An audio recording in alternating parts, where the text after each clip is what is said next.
Bro, that's a gunshot, bro. That's two. Oh, yo, wait, dude. Oh, what the? Whoa. Woo, damn. It's nippy out tonight. Literally in the middle of nowhere, people.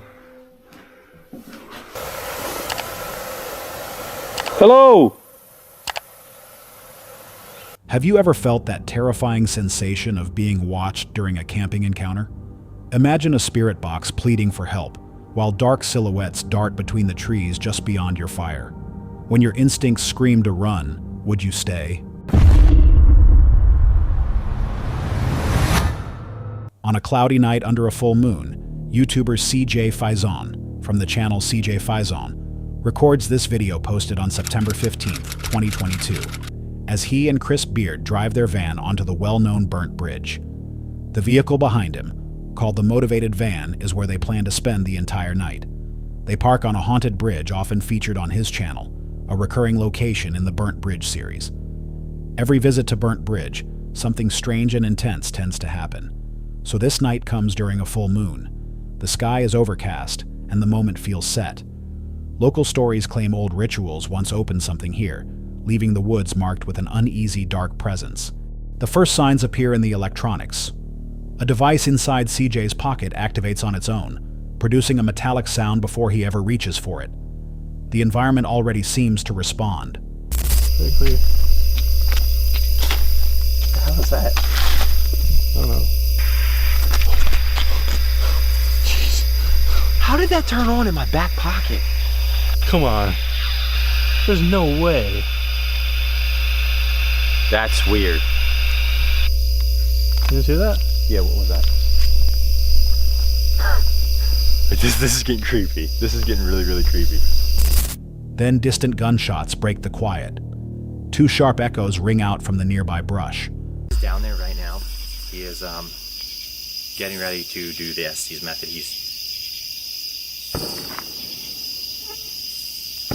Bro, that's a gunshot, bro. That's two. Now I got a car coming. Okay, so as you all can see, I've repositioned the camera just a little bit. We heard gunshots. We sat here for like 10 or 15 minutes. Nothing else heard. So if there's any spirits here on this bridge, can you let my friend Chris know what your name is first? I said it's me. That's Chris, way down there. The light on the right side of the bridge. Leave. I just heard leave. What year did you pass away and why are you here? Trouble. Regret. You shouldn't be here. Can you tell me your name? It was them. Can you go touch my friend?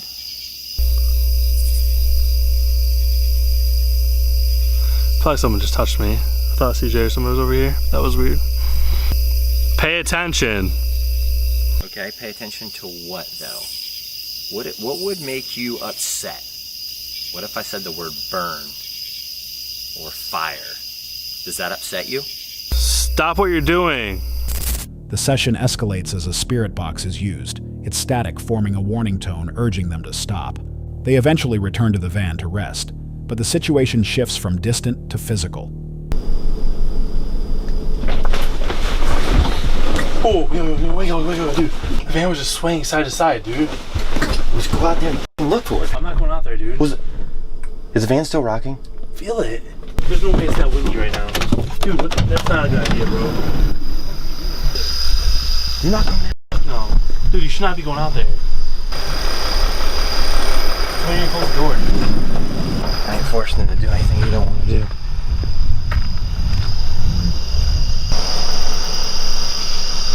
I don't know why the camera just got blurry, but it did. Anything? Did we just like imagine that happening or something? There's no way. I felt like I was gonna fly out of my seat. The van begins moving side to side despite no wind in the area. The entire vehicle rocks forcefully, as if pushed by something unseen. CJ steps out alone onto the bridge, attempting to provoke a response. Almost immediately, a loud impact hits the van, a heavy strike against the window, followed by the appearance of a shadow against the glass. Oh! Me! What was that? Okay. Okay.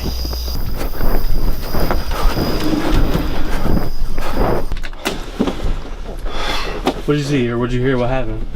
I went and stood on the bridge. I swear on my life, Chris, I held my hands like this. I said, if there's anything good or evil here, I want to invite you to come here.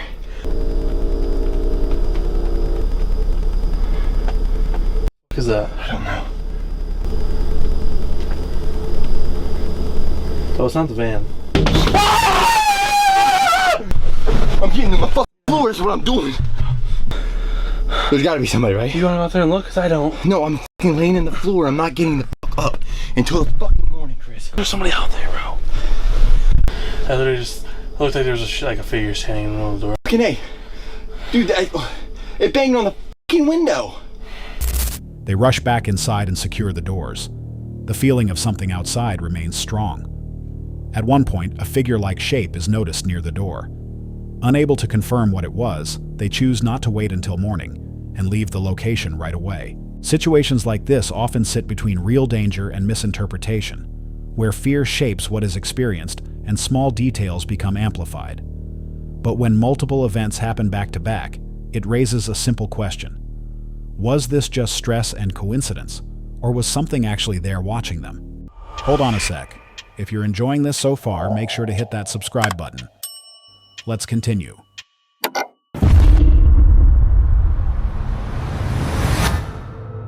This camping encounter takes place on November 28, 2024, as Moxley and Ming from Moxley Paranormal World make their way up the dark slopes of Pendle Hill. Right, so we're heading up to our camp spot now, up into Pendle Hill for the night. Look how rocky it's getting now. The climb is difficult as the terrain becomes increasingly rocky, and they continue upward with the plan to spend the night camping. The ground they walk on is tied to the events of the 1612 witch trials, where 10 people were accused of murder through witchcraft and later executed by hanging. The ascent is exhausting, and during the climb, they come across a strange abandoned trailer containing animals in the middle of the wilderness. Its presence feels out of place, almost like a quiet warning tied to the past of the location. What the hell? What the hell? It's a van. There's a van in front of us. I was so nervous then walking up to this. Whoa! What is in that? Oh, that's a bit odd. Yeah. A trailer with an animal in it. That is very, very unusual. Leaving that in the middle of nowhere. I know, yeah. The hill behind them shows how far they have already traveled, but the discovery leaves an uneasy impression as they continue forward. As the moon disappears from view, a dark silhouette forms along the trail. It remains for a brief moment, watching, before fading back into the surrounding trees. The figure seems to move quickly, shifting from the path to the woods, appearing again just as suddenly as it vanished. What is it? It was over this side first, and it was like it moved fast through on the path behind us, and then it was in the woods. There it is again. So we were literally just finished setting everything up, just sat down to have a quick drink, and then just behind me at the wall it was like tick tick tick, like something moved past. Ming, keep your torch there. Yeah. There was something moved down there then. Right. It was like a shadowy figure. Right, okay. Hello? I swear, I just seen something move down here. And it's like the silhouette of a person. Is there someone here?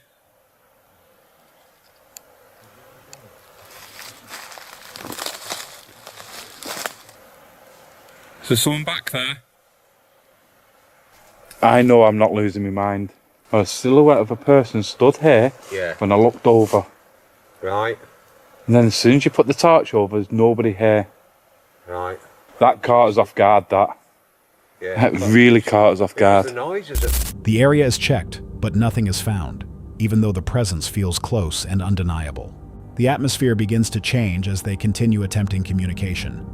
Fred, We need you to help us. we need you to help us. Wow. What would you like help with? You the people that were wrongfully accused of witchcraft. It sounds like we're surrounded. The way things are happening. I said, we heard that earlier on. And then I seen that shadowy figure over there. Yeah, that was down there, wasn't it? Yeah. You said, we need you to help us. Who needs help? Understanding. I do have to say the silence out here is... It's very eerie. Not too long ago, while sat over there, you were hearing the birds chirping away, flying around. That's what we were looking in the trees for before when we heard them Yeah. noises. Police. We're not police in the area. We're just here to communicate if we can. And you're willing to do so. Right, we can keep hearing walking. Or what sounds like walking. Right, that sounds Mistrust. like what? What did I say? Mistrust. That'd wonder- fit in here with the story of Pendle Hill. Yeah. Because she wrongfully accused an entire family. Right. Mistrust. The silence of the area becomes more unsettling. Earlier natural sounds like birds are no longer present, replaced by an unnatural stillness. Occasional noises continue to echo through the darkness, difficult to locate and impossible to confirm visually. Words received through the device hint at mistrust, aligning with the historical events tied to the location. The spirit box intensifies, producing a clearer response that includes a plea for help, followed by the name of Alice Nutter, one of the figures executed during the witch trials. As the night deepens, a distant sound of laughter emerges from near a stream, adding to the growing tension. Right, so I literally just sat back at the tent, just talking. And that was laughing, wasn't it? Yeah. And we heard coming from this way. There's nothing down there because that's where the stream is. Hear it?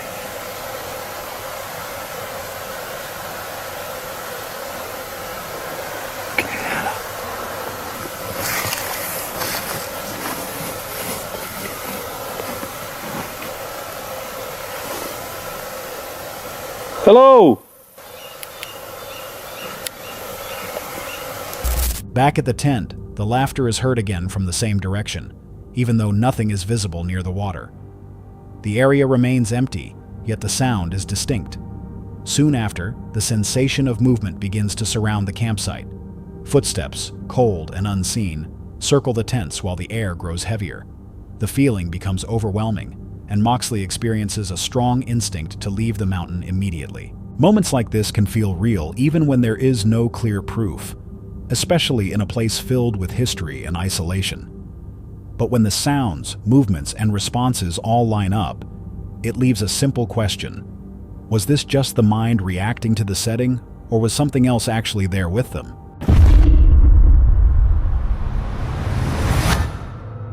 The next unsettling footage comes from the Outdoor Outlaws UK, a UK-based outdoor channel centered on wilderness camping and survival challenges. It is April 6, 2026, in the Peak District, England. The group sets up camp near a reservoir, with conditions already working against them. Rain starts early, and their shelters are quickly improvised. Water is filtered straight from the reservoir, emphasizing how exposed and self-reliant their setup is. The environment is wide open, yet far from forgiving. Been through some creepy woods. Hearing noises as well. We're in the middle of nowhere as well. Nearest road's miles away. What the f, man? Little hobbit over there. Wow. Anybody in? Hello? God, yeah. Any hobbits in there? Oh, that's crazy. Ah, what the hell? We found a little shrine. So are people write their little messages to to An old burial ground is eventually found. Weathered gravestones and worn details suggest it has been abandoned for a long time. The location itself does not present any direct threat, but it changes the overall tone. The setting shifts from something purely natural to something tied to history. It's a bowl, mate. What the hell is going on? Yeah, little cross on the roof. It's a fucking lovely engineered roof, that. Someone's took the time to build this. Yeah. I'm another 25-minute walk that was. Cross the bridge, get to the burial ground. Ooh. Some more ruins there. Looks massive. Look at this, man. Little tree, portway. Spooky. Just got to this burial ground. And our camp's just around the corner from this.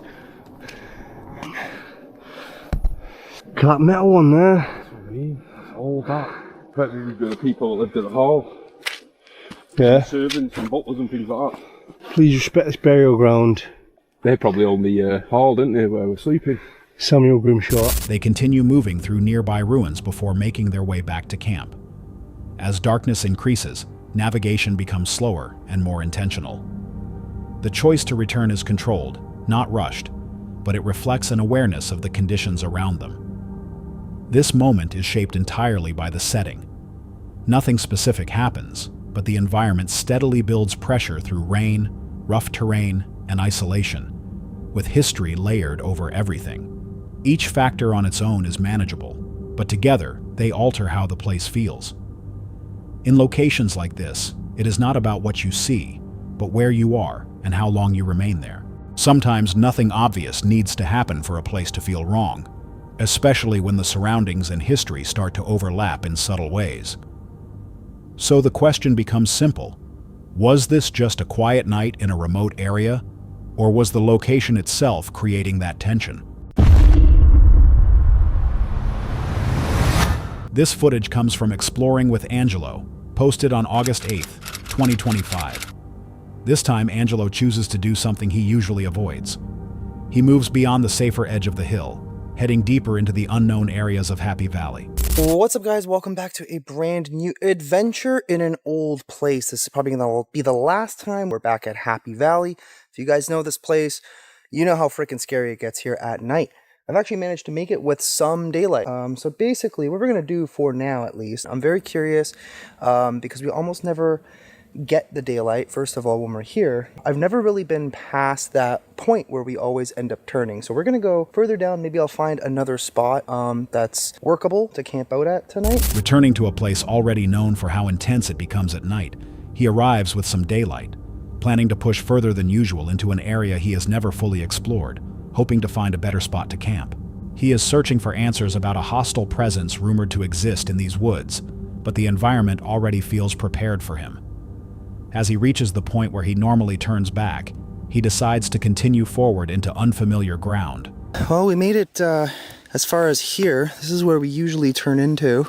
I think it makes more sense to just keep going in there and investigate, see what the heck is there. Well, not really investigate, but explore it. That was like a whistle or something. What the hell? But it sounded like, it literally sounded almost like a referee whistle. Strange. Okay, now I'm hearing people. I don't know if there's hikers right now. Normally where I park, if there is somebody hiking, you would see other cars there, but there's none. It doesn't matter. Let's keep going. I swear I keep hearing like people down there, but I don't see anybody. Soon after, a sharp, unnatural whistle cuts through the silence. The sound feels deliberate, out of place, and difficult to explain. Moments later, he begins hearing what sounds like people somewhere in the distance, even though there are no cars or signs of other hikers nearby. The area appears empty, yet the sounds continue. Despite checking his surroundings, he finds no one. The isolation becomes more noticeable as the strange noises persist without any visible source. Then a sudden scream echoes through the forest, clearly human, calling for help before fading away into the distance. We're gonna continue on this crazy freaking Okay, that was a person. That was 100% a person. They just screamed. The f-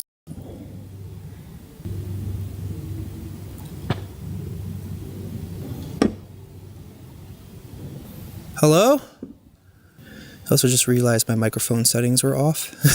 So I might sound a little wonky, but sorry guys. I don't see anyone. Who the hell keeps calling out? That was weird because it sounds literally like it was back where we just came from.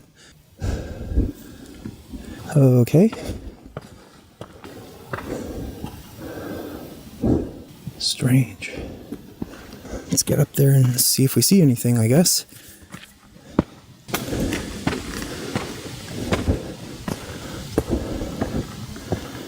The sound is unmistakable, yet no one can be seen. He attempts to locate the source, but the forest offers nothing in return. The environment begins to feel deceptive, as if something is creating sounds to draw him deeper inside. Seeking clarity, he turns on a spirit box. The static produces fragmented responses, including a reference to a long presence and a direct warning. The information suggests a connection to the past, aligning with the area's history. I think we will keep moving towards our usual... The f*** was that? The heck?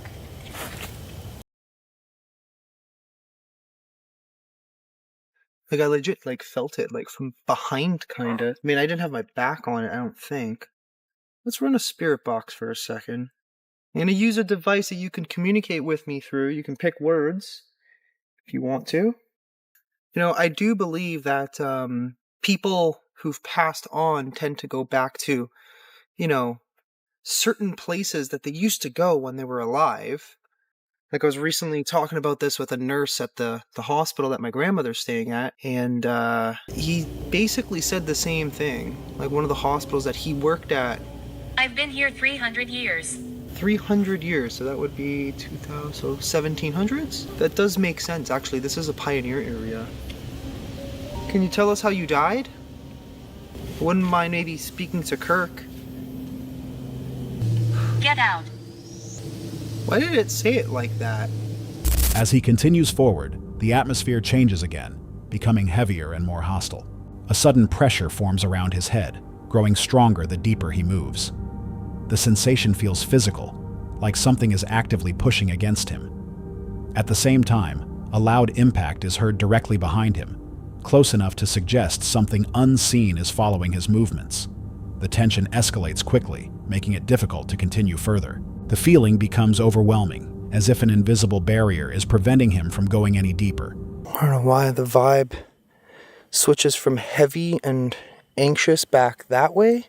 I don't even know how to describe it. Like dangerous. Like it feels, like I kid you not, it feels like there's almost like a barrier. Like something is stopping me or trying to stop me.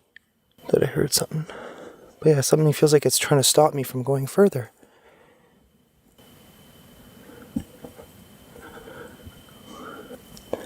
Is there something here?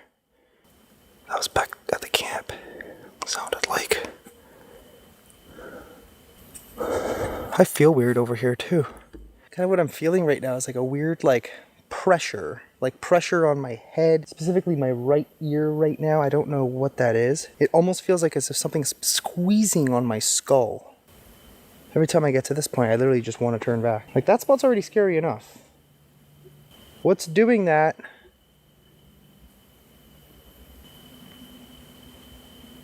Alright, screw it, let's go back. Oh! What was that? Something just like stomped right behind me. That was creepy. Creepy and loud. The fuck? Each step forward increases the discomfort, both physically and mentally. Eventually, he decides to turn back, choosing to leave the area rather than push further into the unknown. Back at camp, the experience does not fully end. Shapes seem to move along the tree line, and distant sounds continue into the night. Even while resting, the sense of being watched remains.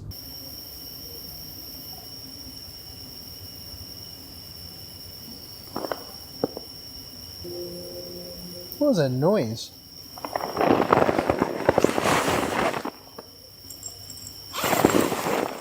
I definitely heard something.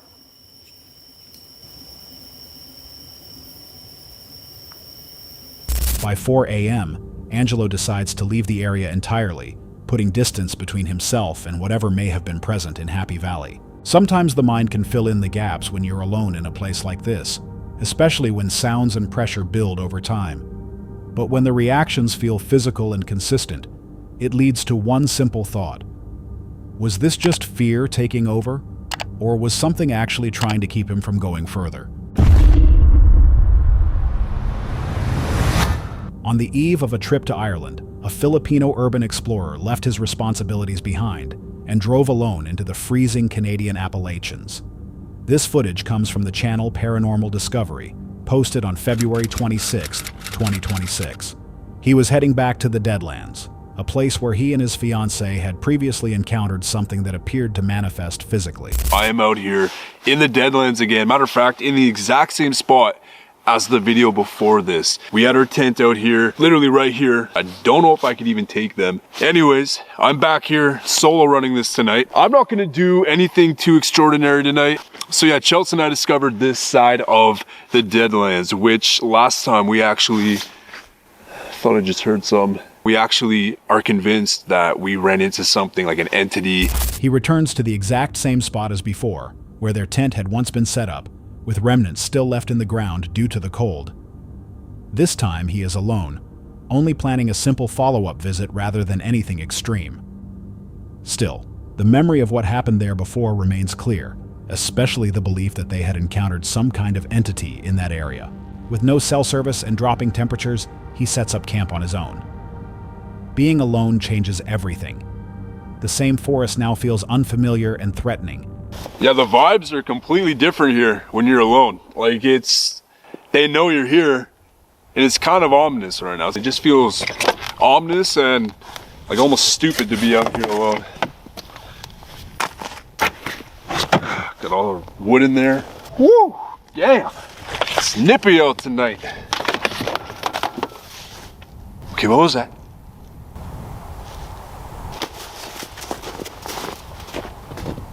What's there? Already, dude. All freaking ready. As if the environment itself is aware of his presence. A heavy, difficult to explain pressure builds, creating a constant sense of unease as he prepares his campsite and fire. As night settles in, the atmosphere becomes increasingly oppressive. The forest feels tighter, almost closing in around him. When he activates a spirit communication device, responses come immediately. The words that come through suggest fear. Let's throw on some spirit talker. As you can tell, I get really, really excited for food. Whew, that is heaping now. Wilson, we have eyes on you.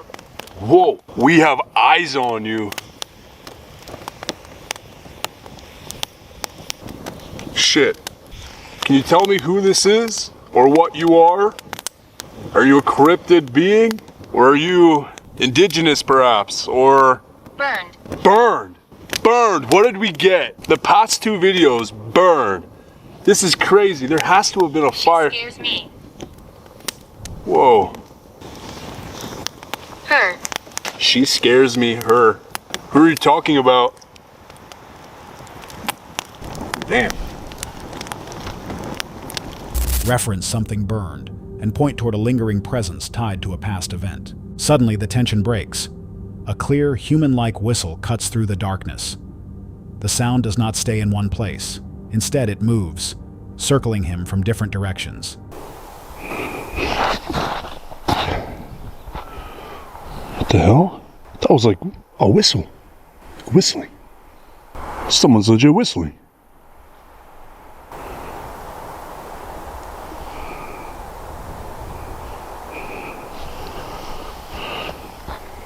What the hell? I don't get a good vibe anymore. I feel like I'm just like in a trap right now. Oh, what the whoa, whoa, whoa. What the fuck? Whoa, whoa. Who's there? Circling me. It's in all different directions. What the is going on? Who's there? Show yourself! What are you? The feeling shifts from uneasy to dangerous, as if he has stepped into something he cannot see but is already surrounding him. Trying to understand what is happening, he scans the area with his light, but nothing appears. The sense of being watched intensifies. As he checks the perimeter, a loud crash erupts back at his campsite. Something is moving through his gear. Oh! Whoa, whoa, whoa. Whoa, oh, shit! No, wait. That came from the camp. Whoa, whoa, whoa! That came from the camp. What the fuck? Something over here? What the? This is fucked up. What is this? What are you?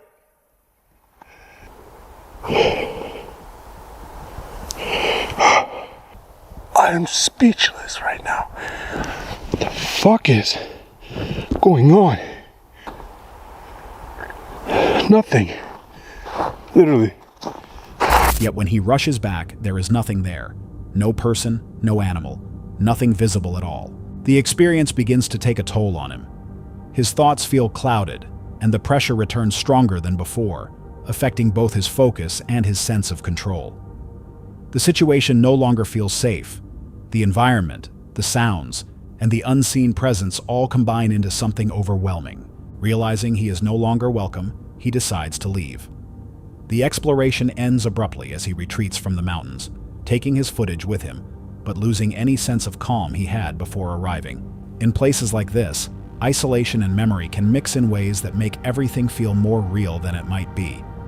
But when sounds move, objects shift, and reactions feel physical, it leaves one simple question.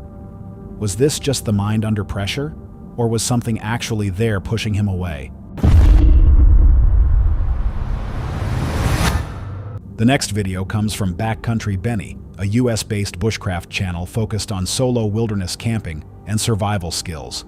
It is June 17, 2025, in a remote forested area in the United States. Benny enters the forest without a fixed plan. The terrain is dense, with limited visibility and no established campsite. He begins scouting early, looking for a balance between cover, flat ground, and distance from obvious wildlife routes. The sense of isolation is immediate. And I noticed that there was bear dung here. There aren't many bears in this area, so it's pretty cool that they're here. I'm gonna get away from here. I don't stand a chance against a bear, so I'm just gonna camp far enough away. He notices large animal droppings along a game trail. The size indicates a bigger animal, possibly deer, elk, or bear. The important detail is the location, directly on an active trail. Instead of continuing along it, he moves away. This is a preventative decision, reducing the chance of encountering wildlife later. All right, guys, this is the spot. It's shaded, it's cool. I'm gonna get camp set up real quick. Might relax a little bit, so. Dang, that thing's like 60 pounds. Whew. Okay, so I got a little bit of area cleared out, but it's kind of soaked, so I'm gonna let it dry out for a little bit. So I'm gonna go find some rocks down at the creek so I can build a fire pit. Yeah, that's it. Go grab some rocks.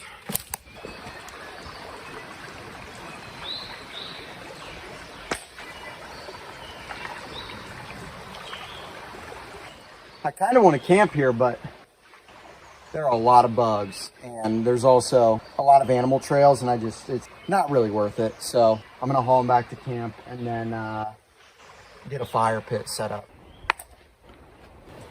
Okay, so I didn't really think this through, but I need to actually build my shelter first so I know where to put the fire pit. So I'm gonna build my shelter before actually building the fire pit, but I got the rocks already, so it doesn't matter. But first, He selects a shaded area and begins setting up camp. The ground is partially cleared but remains damp, so he allows it time to dry. He gathers rocks from a nearby creek with the intention of building a fire pit. As he works, he reconsiders the layout, deciding to build his shelter first so the fire pit can be placed more effectively. The process continues with adjustments, including shifting the shelter structure from an A-frame to a lean-to based on the conditions. The work is physically demanding, and fatigue becomes noticeable as he continues alone. going down.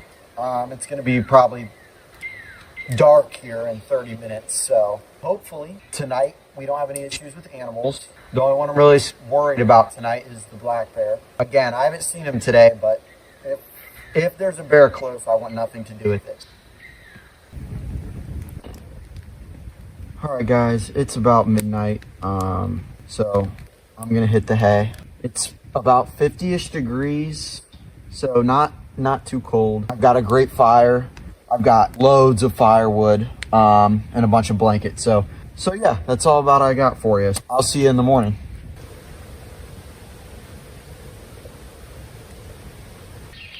Good morning. Really did not sleep that well. I was sleeping on an angle too. Anyways, now that I'm awake, I am going to get out of here. As evening approaches, daylight begins to fade quickly. He remains aware of potential wildlife, especially black bears, even though none have been seen that day. By midnight, the conditions are manageable. The temperature stays moderate, the fire is stable, and enough firewood and blankets are prepared to maintain warmth through the night. Morning arrives without any major incidents. The campsite shows no direct signs of intrusion. Minor changes in the surroundings suggest natural movement, likely from small animals or environmental factors, but nothing approaches the shelter itself. The outcome reflects earlier decisions made during scouting and setup. In environments like this, understanding signs early and choosing the right location often prevents problems before they start. When nothing happens, it usually means the decisions made beforehand were effective. And that leads to a simple question. Was this just a quiet, controlled night in the wild, or did those early choices prevent something that could have happened? That's all for tonight's video. Which encounter gave you chills? Let us know in the comments below. Got your own experience? We want to hear it. And whatever you do, don't miss what's coming next.